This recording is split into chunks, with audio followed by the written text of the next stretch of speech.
Seja bem-vindo ao Uru Podcast.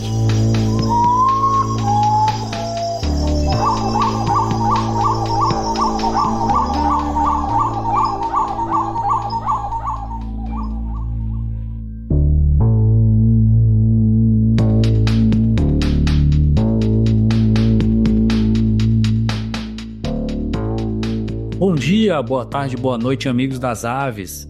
Nós estamos aqui para mais um episódio do Uru Podcast. E sempre que a gente abre os nossos episódios, a gente precisa agradecer aos nossos apoiadores, as pessoas que tornam possível esse projeto continuar acontecendo. São as nossas corruíras Davidson Alves Soares e Fernanda Miquelina Dias, os Gaviões Carijó, Natália Bandeira, Letícia Pagliato, Cássio Mandacaru, Maíra Luiza Garcia, Roberta Redondo de Freitas, José Carlos Merino Bombac, Renata Beco e Atos José Rodrigues de Souza, os Tangarais, Alessandra Ribeiro, Bruno Silveira, Davi Souza, Fred Cruz, Thiago Almeida e Rodrigo Silveira Machado, os Jacuz de Estalo, Lia Naomi, José Carlos Carvalho, Nailson de Andrade Júnior, Estevão Hernani Moraes, Leandro Rios, Mariana Machado Albuquerque, Lívia Reberri Queiroz, Aran Rodrigues Cardoso, Fernanda Isabela, Marília Fanucchi, Natália Alenspac e Flávia Vieira Aguiar, e claro, as nossas águias de Rast, PS Fonseca e Nelson Hervey Costa. Você também pode tornar-se um apoiador do nosso projeto, bastando acessar apoia.se/Projeto Uru. Claro, se você ouve esse episódio no Spotify, não custa nada dar 5 estrelas para que esse conteúdo possa ser espalhado para mais pessoas. Também visite nossas redes sociais no Instagram como @podcasturu e acesse revistauru.com/podcast. Lá você também pode, caso não tenha Spotify, ouvir os nossos episódios.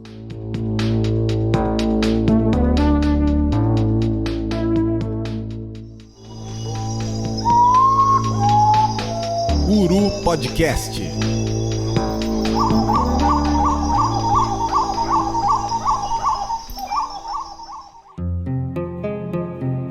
Prometeu desafiou os deuses do Olimpo, roubando o fogo e dando à humanidade, na forma de tecnologia, conhecimento e, de forma mais geral, criando a civilização. Em algumas versões do mito, a ele também é acreditada a criação da humanidade a partir do barro. A punição que Zeus definiu a Prometeu por roubar o fogo do Olimpo e entregá-lo aos humanos foi o tormento eterno na forma de, amarrado a uma rocha, ter uma águia, o emblema de Zeus, o dia inteiro comendo seu fígado.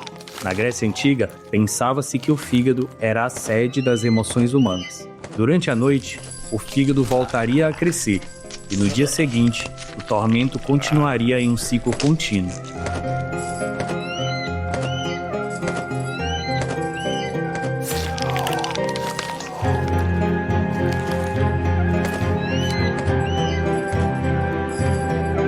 Essa punição de Prometeu foi localizada por alguns no Monte Elbrus ou no Monte Kazbek, 2 promontórios vulcânicos nas montanhas do Cáucaso e, segundo habitantes dessas localidades, a ave de rapina mais impressionante dessas montanhas é o abutre barbudo, e por isso eles acreditam que ela deve ser a ave de Prometeu.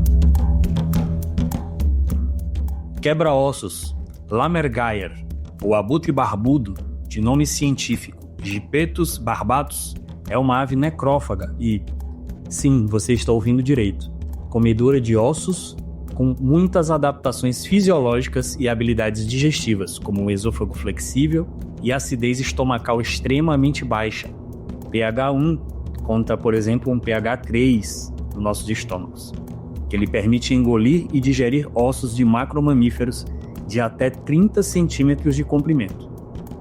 Talvez tenha sido o nome quebra-ossos, ou mesmo o nome alemão Lamergaier, mas provavelmente foram as imagens, as paisagens montanhosas e aquela silhueta inconfundível, ou mesmo a aparência única com aquela plumagem e aqueles olhos maravilhosos, mas ainda o hábito alimentar curioso e completamente único. A única certeza é que para o Will de 13 anos, o primeiro contato com essa ave foi marcante e inesquecível. E hoje, é praticamente com essa empolgação infantil que iremos conhecer um pouco mais dela em mais um episódio do Aves Extremas.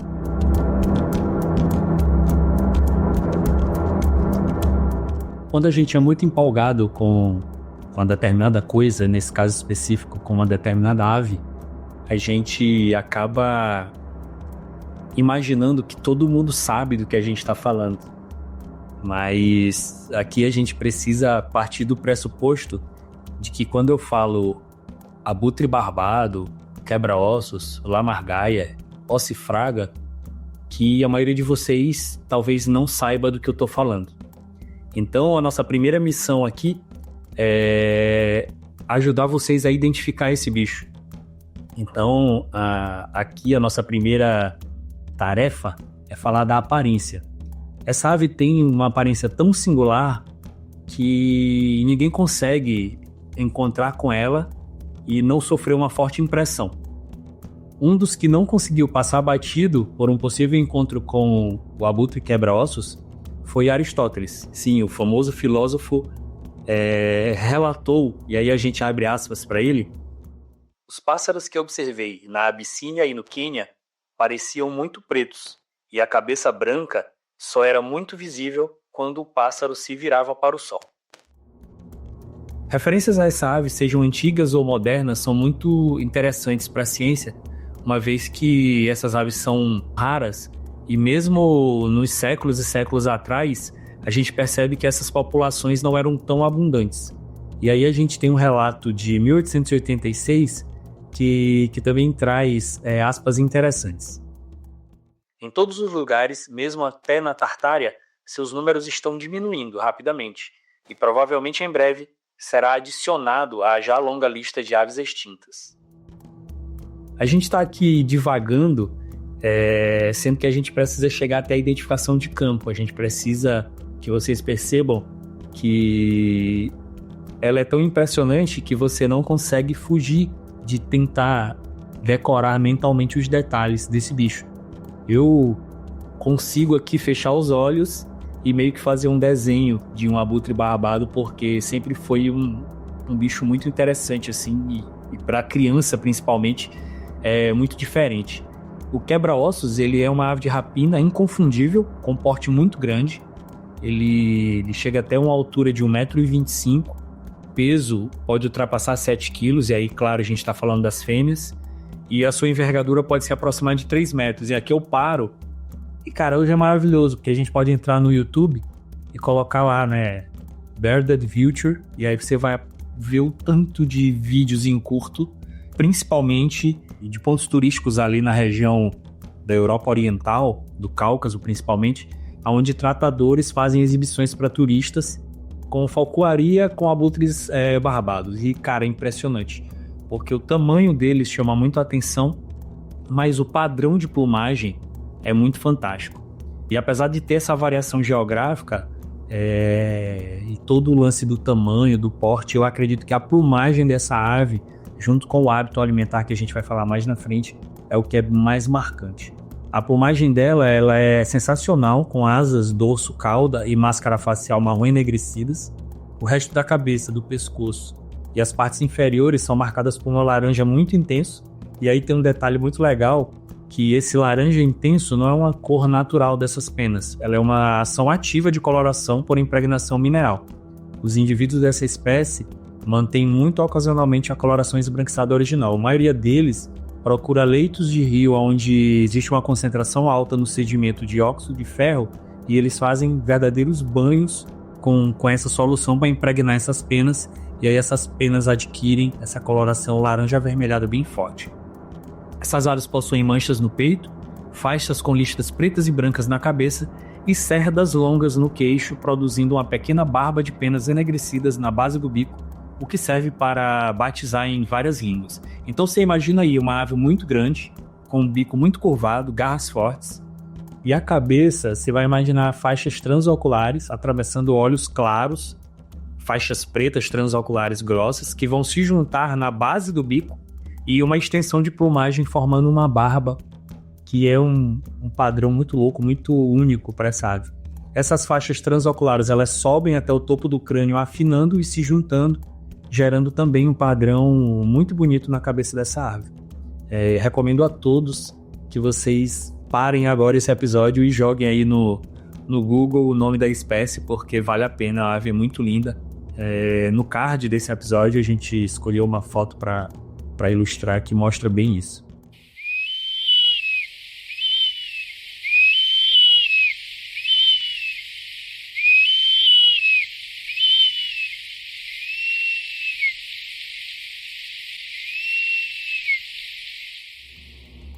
Além dessa plumagem marcante, algumas das características mais distintivas dessa espécie são a sua face e as suas pernas emplumadas, o que é bem diferente quando a gente fala de abutres, né? Mas o hábito alimentar está extremamente associado com a, entre aspas, permissão para ter face emplumada sendo um abutre.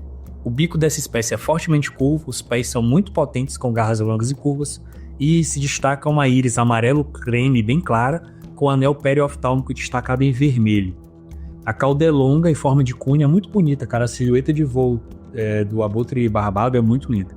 As fêmeas tendem a ter penas das asas mais longas e são, claro, como em praticamente todos os acipitrídeos, são mais pesadas que os machos. E juvenis são variadamente escuros, né, com asas mais largas e pés mais claros que os adultos. Os lammergeiers, eles passam por várias plumagens de transição. Os jovens sendo mais escuros e ficando claros à medida que vão se aproximando da idade adulta. Uru Podcast.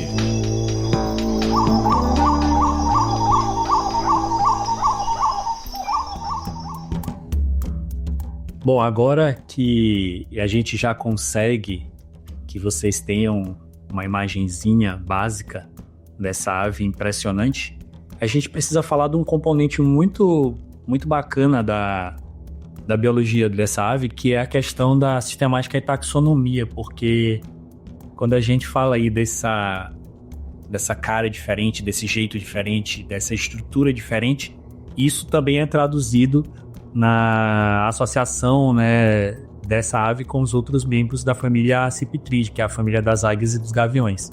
Ela é classificada dentro do gênero Gypaetus, né, vem do grego, que é uma corruptela de Upaetus, se refere a alguma coisa intermediária entre uma águia ou um abutre. Então, havia essa indecisão inicial se esse bicho era uma águia ou se esse bicho era um abutre. Acaba que, no final das contas, como a gente vai ver mais na frente, ele não é nenhuma coisa nem outra. Ela é classificada na espécie Gypaetus barbatus, Linneu, que fez essa descrição inicial.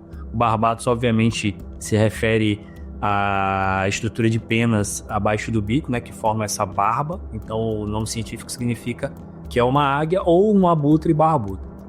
E, de acordo com os estudos mais atuais, as espécies mais próximas do abutre barbado são também gêneros monoespecíficos.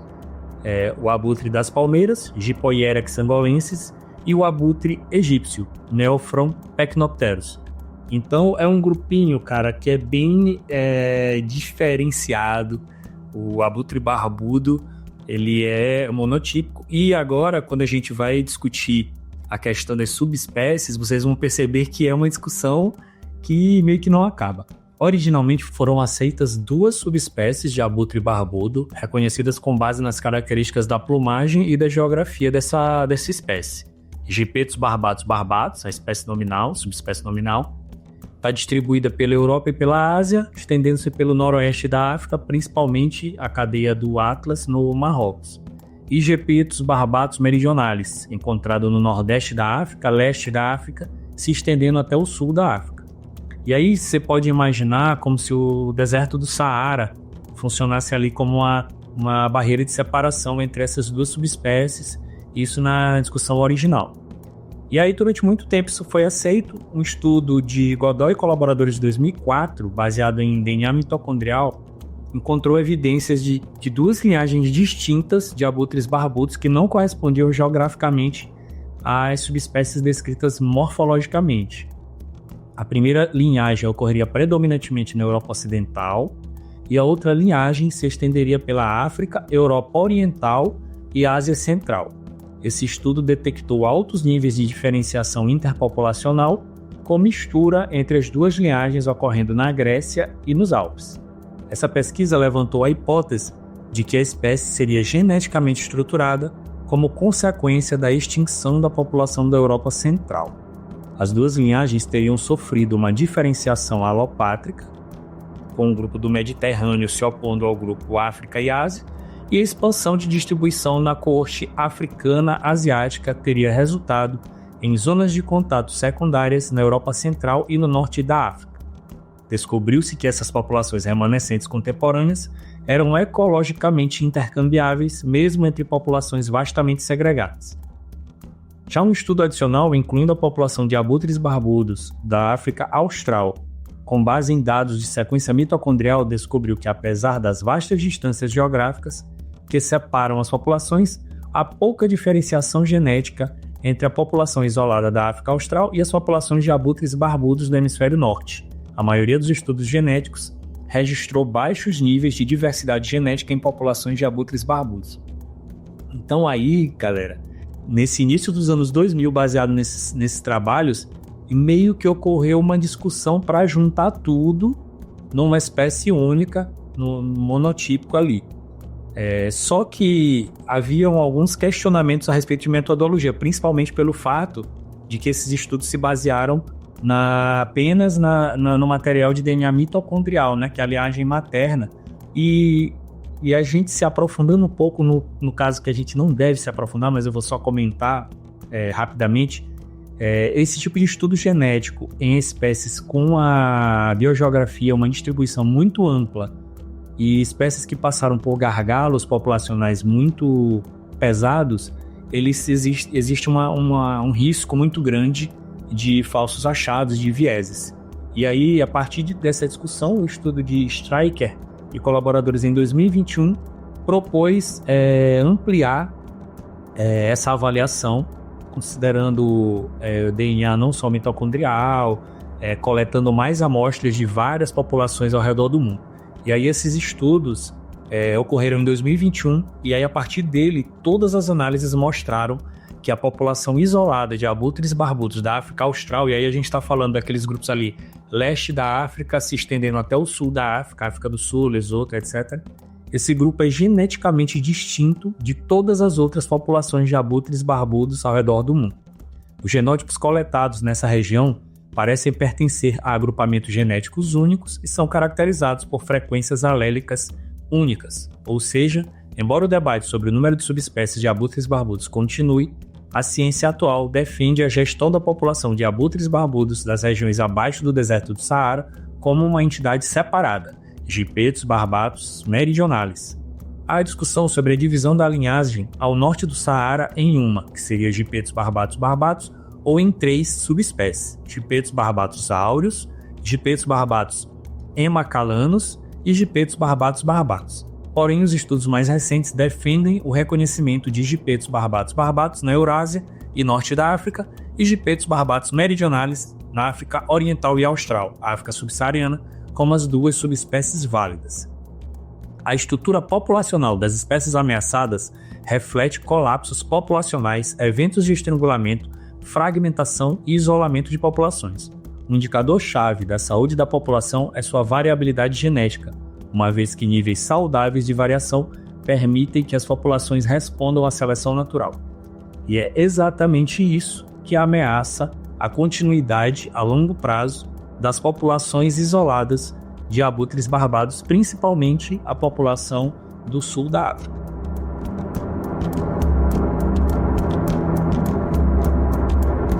Pessoal, e aí depois dessa tour um pouquinho mais densa, eu vou deixar vocês com o nosso, a gente pode chamar de intervalo, tá? Um intervalo para ir beber uma água, mas vocês vão escutar, eu vou deixar vocês com uma adaptação que a gente fez de na verdade, um texto que rodou por aí no Instagram, através do formato de stories, para muita gente, apareceu para muitos observadores de aves, e a gente fez uma pequena versão. Isso aí é de uma gravação, de uma conversa no formato podcast, onde o Rich Roll, ele entrevista a Caroline Poe, né? A Caroline, ela é uma autora de best-sellers, ela é uma ex-bombeira e ela é entusiasta de atividades outdoor. E ela tem um livro que ainda não foi lançado em português, chamado Tough Broad, e que é muito interessante as reflexões que ela traz sobre as atividades ao ar livre. E aí a gente fez uma pequena versão desse texto. Eu vou aqui dar créditos para quem me ajudou. Ronei, nosso amigo da revista Uru, me ajudou muito, e também me empolguei para fazer essa versão por causa de uma postagem da Priscila Diniz, que falava também sobre essa atividade. E quem me ajudou, quem fez essa gravação, quem adaptou, acertou pontuação, e a voz que vocês vão ouvir agora é da Marília Fanuc, que é apoiadora do Uru Podcast. Então vamos beber uma aguinha, vamos descansar desse episódio, ouvindo a voz da Marília falando e dando um recado pra gente baseado nessa entrevista da Caroline.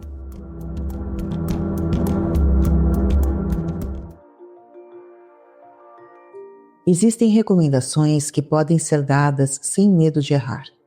Uma delas é sair mais com observadores de pássaros, porque eles sempre olham para aquele mesmo pequeno pássaro marrom com admiração, com reverência, com interesse. Uma caminhada com uma observadora de aves idosa é sempre uma lição de vida. Enquanto uma pessoa comum pode estar apenas interessada em se movimentar, aquela senhora parava em cada folha, apontava e dizia: era ali onde ficava o ninho de uma garça. A gente entrava pelos quintais de outras pessoas só para que ela pudesse ver, admirada, as flores que eles tinham. E assim percebi que estávamos numa jornada de admiração e reverência. Aquela senhora estava muito mais presente e preparada para se surpreender, como são os observadores de aves. Acho que, nessa fase da vida, estamos perfeitamente preparados para a admiração, para o interesse, para a reverência.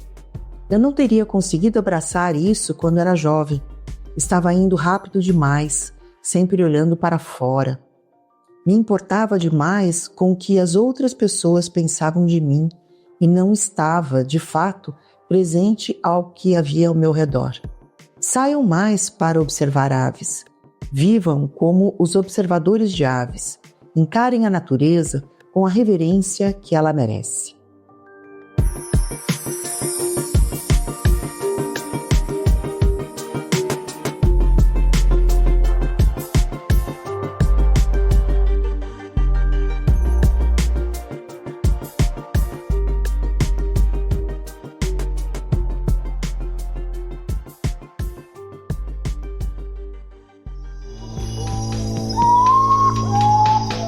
Uru Podcast.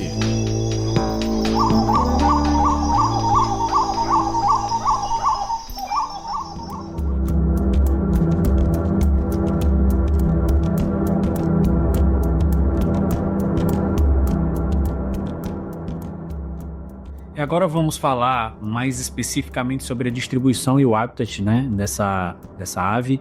E a gente já deu para vocês terem uma ideia aí um pouco dessa distribuição, mas vamos ser um pouquinho mais específico agora.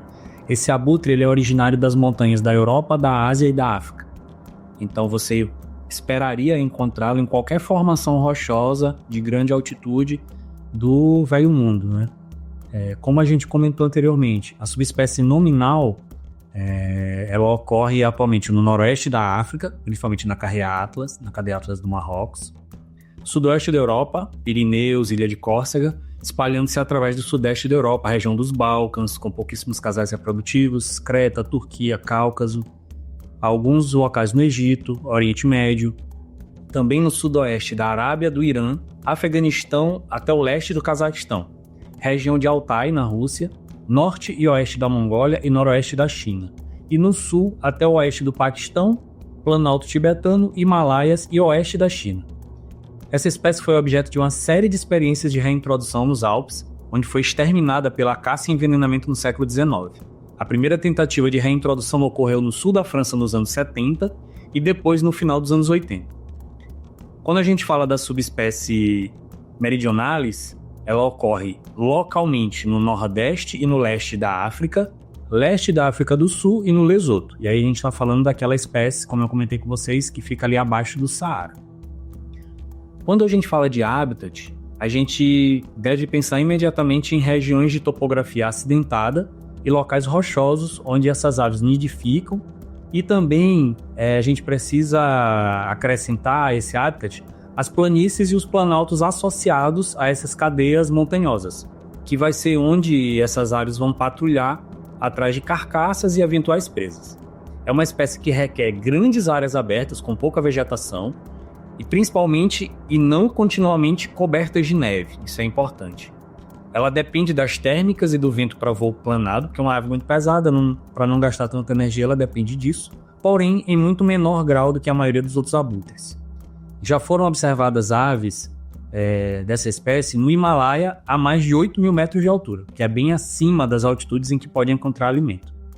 É uma espécie considerada sedentária, porém com uma enorme área de vida.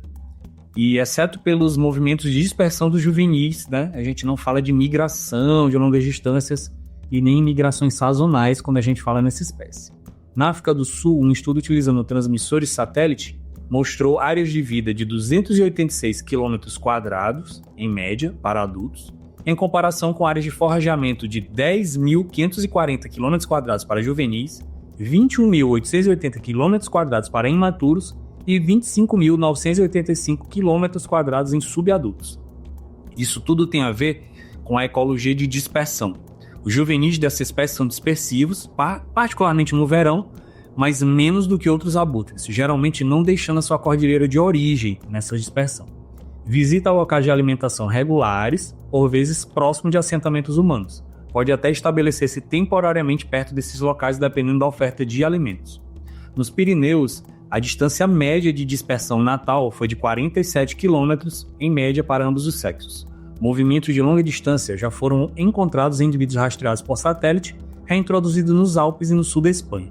As observações na Sardenha, onde a espécie desapareceu na década de 70, referem-se provavelmente a indivíduos provenientes da vizinha Córcega.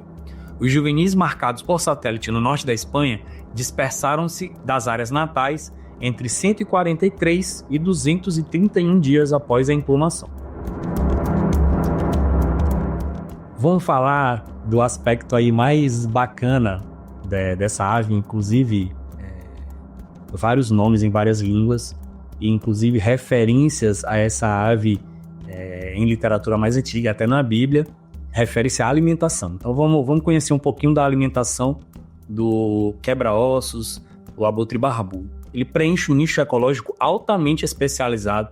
E, cara, assim, ó, a gente ouve muito falar de aves com especializações, mas uma ave em que 90% da fonte alimentar dela é de ossos, é uma coisa extrema, né? Não é à toa que esse bicho está aqui nessa série. São aves que se alimentam quase exclusivamente de ossos, que eles engolem inteiros, ou caso sejam ossos aí com tamanhos grandes, que não possam ser deglutidos inteiros, eles atiram ao solo, em cima de rochas, na verdade, de alturas aí de 150, 200 metros, para quebrar esses ossos e comer os fragmentos e a medula óssea, que é uma fonte de proteína não aproveitada por outras espécies necrófagas. Inclusive com repercussões fenotípicas, né? Porque pelo fato dele se alimentar de ossos, ele não precisa acessar a cavidade dessas carcaças, então ele não é limitado à questão das penas na cabeça e pescoço como os demais abutres. Esse abutre ele tem cabeça e pescoço emplumados.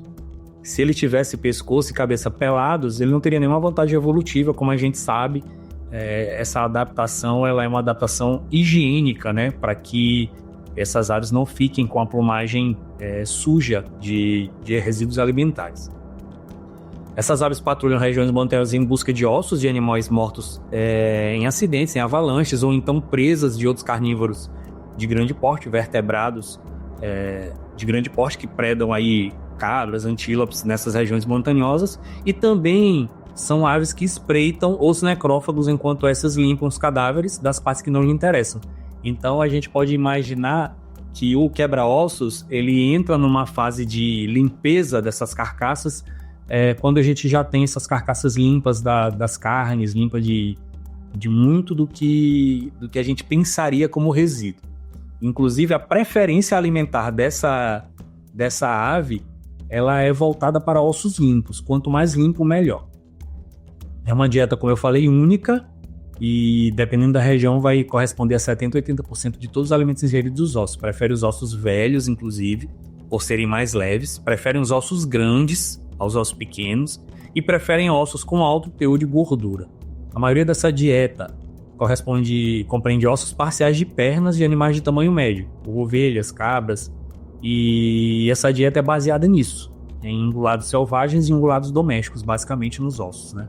Come tanto a medula quanto o osso, além de pedaços de carne e pele. Aqui é o meu sentimento falando, um estudo completamente óbvio, na minha opinião, aonde foi um estudo de preferência alimentar com ave selvagem. O nome da ave é quebra-ossos, e eles colocaram as aves para escolher entre carne e osso. E, obviamente, as aves selecionaram os ossos como preferência alimentar. Já foi registrado, inclusive, ingerindo pelotas, né? As egagrópilas de Eagle Owls euroasiáticas, a bulbo, para obter os ossos, né? Que são regurgitados por essas corujas. Em menor grau, alimentam-se de carcaças de animais de pequeno e médio porte, roedores. E aí a gente vai pensar em marmotas, em hyrax, que é a Procavia capensis, na África do Sul, lagomorfos, pequenos carnívoros, aves e répteis. Engole os pequenos ossos inteiros e os ossos grandes, como a gente falou, carrega no ar, joga lá de cima no seu... Eles têm áreas rochosas favoritas para fazer essa quebra desses ossos, são inclusive referidos como ossário particular, e aí eles acumulam alimentos nessas áreas. Podem acumular alimentos no ninho, podem acumular alimentos em grutas, em ossários. E aí joga lá de cima, depois vai descendo em espiral para comer esses fragmentos. Em algumas áreas, como no Paquistão e no sudeste da Europa, já foi registrada essa espécie praticando esse lançamento, né? Ao invés de lançar ossos grandes, lançando jabutis, né? Para poder ingerir esse animal morto, esse recurso alimentar. Inclusive, a gente vai contar uma curiosidade baseada nisso no final do episódio. Ocasionalmente, o lammergeier ele rouba presas capturadas por outras aves e, como eu falei, ele armazena alimento no ninho, em cavernas próximas ou mesmo nos ossários. Tem um relacionamento significativo com humanos em diversas áreas, visitando lixões municipais de carcaças e abatedouros ou mesmo arredores de fazendas e vilas. Reprodução bem padrão de aves de rapina de grande porte, com algumas curiosidades que são consequência dessa questão de saturação do hábitat devido à fragmentação. Eles formam casais monogâmicos, e aqui uma coisa interessante, em várias áreas que são monitoradas já foram registrados trios poliândricos, e inclusive isso é explicado através de saturação de hábitat. Nidifica nas bordas escarpadas de regiões montanhosas e põe 1 a 2 ovos esbranquiçados com cerca de 10 centímetros de comprimento. O distanciamento entre ninhos ultrapassa 10 km. Esse ninho é uma grande massa de gravetos com cerca de 1,80 m de largura, 90 centímetros de profundidade, e é forrado com lã, pele e pelo de animais. Os casais alternam-se ano a ano entre alguns ninhos, e cada estação reprodutiva, esses ovos são postos em intervalos de 5 a 7 dias. A incubação varia de 52 a 56 dias. Começando o primeiro ovo, apenas um filhote sobrevive. Ocorre cainismo, né, que é a agressão do filhote mais velho. O filhote nasce com uma penugem branca cinza pálida, vai se tornando marrom posteriormente. Ambos os pais participam completamente de todo o cuidado parental, constando o ninho, defesa, incubação, criação e alimentação do filhote. A implumação desses filhotes varia entre 100, 103 a 133 dias. E as aves estabeleceram-se em territórios com uma idade média de 7 anos. Tentaram procriar pela primeira vez com uma idade média de 10 anos, e a ave mais jovem a nidificar com sucesso tinha 7. Em cativeiro, essa espécie pode chegar até 40 anos de idade.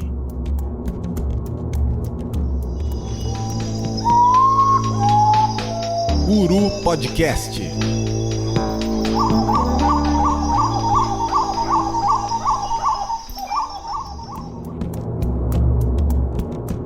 E chegando já, provavelmente nos finalmente desse nosso episódio, a gente vai falar do estado de conservação do abutre barbudo.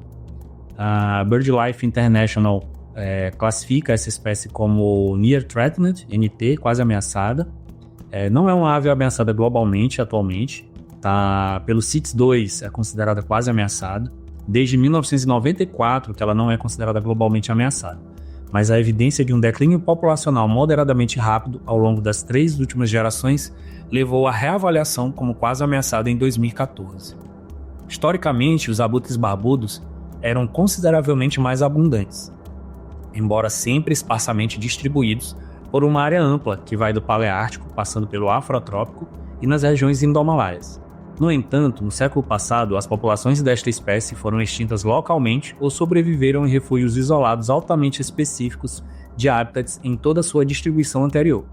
Nessas regiões, principalmente na Europa, apenas pequenas populações isoladas sobreviveram, e a espécie foi extinta em várias áreas. Uma população nos Pirineus, nas ilhas da Córcega e de Creta, e uma pequena população reintroduzida nos Alpes constituem atualmente a população europeia de abutres barbudos, enquanto a África Austral, a Etiópia e Marrocos são os hábitats restantes dos abutres barbudos africanos.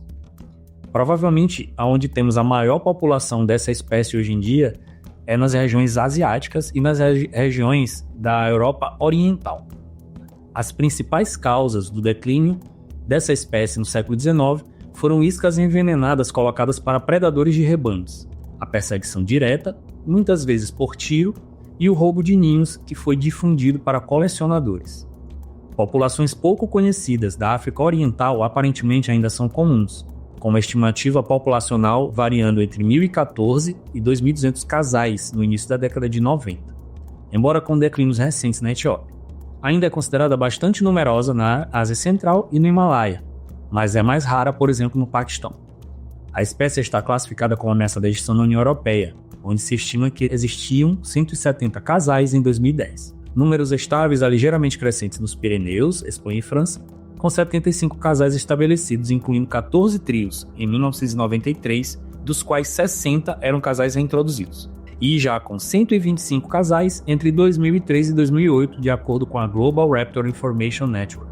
A população dos Pirineus compreendia aproximadamente 150 grupos reprodutivos em 2010. Então a gente observa uma evolução partindo de 1990, passando pelo final da década de 2000 e agora já nos anos 2010, a gente saiu aí de cerca de 75 casais para agora praticamente o dobro.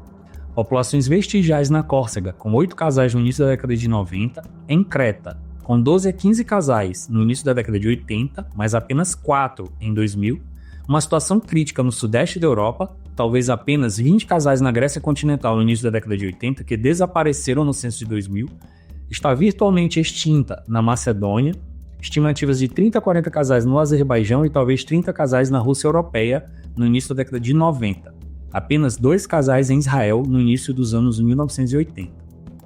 Na década de 80, 204 casais foram inventariados no Lesoto e no leste da África do Sul, e um máximo de 100 casais no norte da África, provavelmente extinto na Argélia e na Tunísia. Pesquisas na África do Sul de 2000 a 2012 encontraram apenas 109 territórios ocupados, 55 no Lesoto e 54 na África do Sul, que representam uma diminuição de cerca de 40% em relação àquele inventário da década de 80. A área ocupada diminuiu 27% e a densidade de nidificação diminuiu 20% entre os anos 60 e 2000.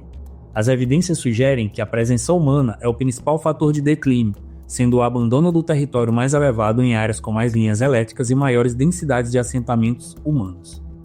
Os dados de localização por satélite, juntamente com o modelo de viabilidade populacional, sugerem que mesmo o desenvolvimento de parques eólicos em escala relativamente pequena nas terras altas do Lesoto provavelmente resultará num declínio acelerado da população e na extinção em breve.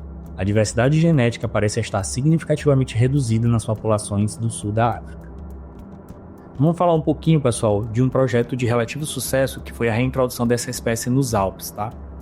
Entre 1986 e 2003, 121 filhotes criados em cativeiro foram soltos nessa região.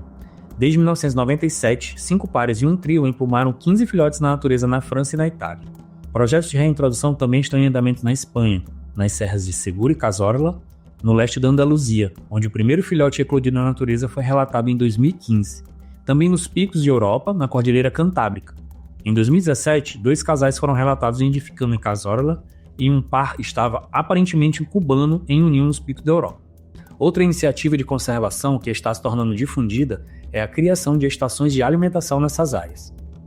Os projetos de reintrodução em geral, inclusive esse dos Alpes franceses, Alpes espanhóis e italianos, têm se baseado até agora em dispendiosos programas de reprodução em cativeiro. Uma abordagem muito mais barata poderia ser a translocação de indivíduos selvagens de populações mais densas, como por exemplo os Pirineus espanhóis, após um programa de alimentação suplementar orientado para facilitar a produção jovem em territórios de baixa qualidade e assim garantir a expansão de áreas de vida.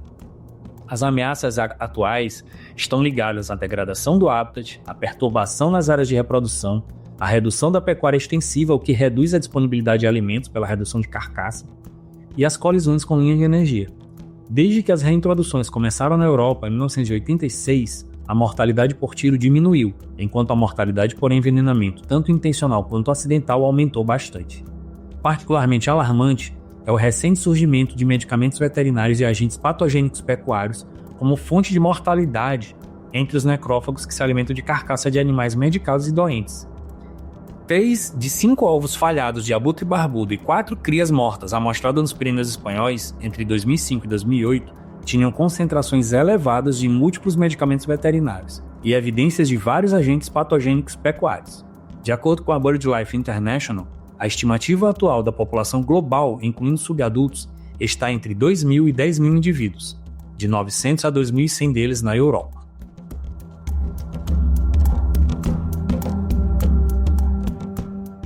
Bom, e agora para finalizar de verdade, aquele momento em que a gente vai oferecer para vocês alguns elementos para vocês usarem na mesa de bar, no bate-papo com os amigos e familiares. São as curiosidades sobre o abutre barbudo. Os abutres barbudos jovens tendem a viajar grandes distâncias à medida que exploram novos territórios, mas quando se tornam sexualmente maduros, normalmente selecionam áreas para procriar próximas de onde nasceram. O método de hacking significa que quando eles começam a procriar, por volta de 8 a 10 anos de idade, eles selecionam o local de seu primeiro voo como local para procriar, porque o associam à sua própria eclosão. A morte do poeta grego Ésquilo. Reza a lenda que o poeta, ao visitar Gela, na ilha de Sicília, um abutre barbudo, confundindo sua careca com uma rocha, deixou cair um osso em sua cabeça, matando-o. Há uma outra versão desse relato, onde o abutre teria deixado cair um jabuti na cabeça do poeta. Algumas proposições de subespécies basearam-se na coloração das cascas de ovos. Foi proposto Gipetus barbatus aureus para espécies com a casca com manchas douradas e Gipetus barbatus emancalanus para cascas quase puramente brancas. A mitologia iraniana considera o abutre barbudo, no persa Homa, o símbolo de sorte e felicidade. Entre eles havia uma superstição popular que afirmava que se a sombra de um Homa passasse sobre a cabeça de uma pessoa, esta ascenderia à nobreza, e qualquer um que atirasse no pássaro morreria em 40 dias. Os antigos gregos usavam oráculos ornitomantes, os adivinhadores de sonhos, para orientar suas decisões políticas. Os abutres barbudos, chamados ossifragum, eram uma das poucas espécies de aves que podiam fornecer sinais válidos a esses adivinhos. No Tibete, os cadáveres são dados como alimento para esse abutre. O rito é chamado de enterro no céu e é acompanhado de orações e mantras para a pessoa falecida. Há um especialista designado para esta tarefa, que ocorre no alto das montanhas, onde os abutres descem para comer os ossos. Os pássaros também são abençoados. Eles são chamados de Shagod, na língua tibetana. Na Bíblia e na Torá, o abutre barbudo, chamado no texto de ossifragum, é uma das aves proibidas de serem utilizadas como alimento. Em 1944, Shimon Peres, vencedor do Prêmio Nobel da Paz, e Davi Ben-Gurion encontraram um ninho de abutres barbudos no deserto de Negev, em Israel. O pássaro é chamado na região de Peres, em hebraico. E assim, Shimon Persky gostou tanto que adotou como sobrenome o nome da ave, sendo conhecido como Shimon Peres e tornando-se anos depois primeiro-ministro de Israel. O abutre barbudo são as únicas aves conhecidas por se colorirem intencionalmente, e o motivo exato pelo qual fazem ainda não está totalmente definido. Uma teoria sustenta que o corante de óxido de ferro dos pássaros mata micróbios nocivos, evitando que haja contaminação de filhotes nos ninhos. Os abutres foram vistos esfregando as penas avermelhadas do peito nos ovos, talvez para transmitir um pouco dessa proteção. Outros acham que a coloração é uma estratégia cosmética. Quando dois lammergeiers querem os mesmos ossos, eles se enfrentam, estufando as penas e balançando a cabeça. A vermelhidão de um pássaro pode indicar sua boa forma, seu conhecimento das fontes vocais de ferro e a força e o tempo livre para realmente se pintar. Um abutre vermelho mais escuro pode intimidar um abutre de cor mais clara o suficiente para que ele vá embora evitando confronto. A ideia de que o vermelho é uma cor particularmente impressionante para essa espécie é apoiada por outro de seus adornos, as faixas orbiculares vermelhas, brilhantes ao redor dos olhos, chamadas anéis esclerais. Quando a situação exige, eles podem concentrar sangue nesses anéis perioftálmicos para torná-los ainda mais grandes e brilhantes, tingindo-se por dentro e por fora. Guru Podcast.